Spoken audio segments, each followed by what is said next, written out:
কালকে তো মাছগুলো রেখে দিয়েছিলাম, লোটে মাছটা শুধু হয়েছিল। আজকে কিন্তু এই মাছটা করব। বন্ধুরা, কেমন আছো তোমরা? সবাই আশা করি সবাই তোমরা ভালো আছো। আজকে কি কি রান্না করব চলো তোমাদের সাথে একবার শেয়ার করে নিই।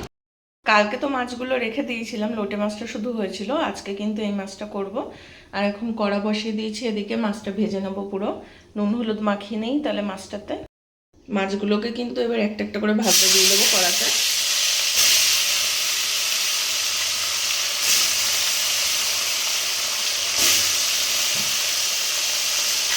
এগুলো আগে ভাজার জন্য দিয়ে দিলাম কড়াতে।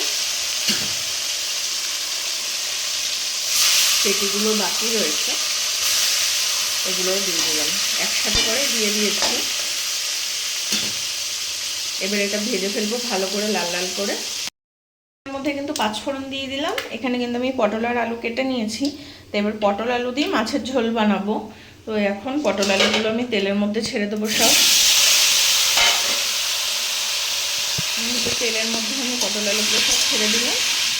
এটাকে নুন হলুদ দিয়ে ভালো করে ভেজে নেবো। এবার আলুগুলো ভাজা হয়ে গেছে, এর মধ্যে কিন্তু আমি আদা পেঁয়াজ কাঁচা লঙ্কা বাটা দিয়ে দিচ্ছি। এবার এটা কিন্তু ভালো করে কষাতে হবে। একটু জিরে গুঁড়ো দেবো, লঙ্কা গুঁড়ো দিয়ে আজকে করবো না, আজকে কাঁচা লঙ্কার ঝোলই বানাবো। মতো জল দিয়ে দিলাম, এবার কিন্তু ঢাকা দিয়ে দেবো।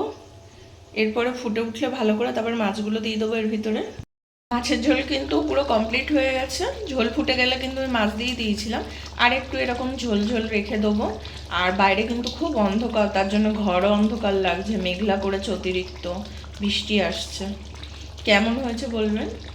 ভিডিওটা অবশ্যই জানাবে, ভালো লাগলে লাইক শেয়ার কমেন্ট আর সাবস্ক্রাইব করে সাথে থাকবে, পাশে থাকবে। কালকে আরও নতুন ভিডিও নিয়ে তোমাদের সাথে দেখা করতে চলে আসবো। আজকে তাহলে এখানে টাটা।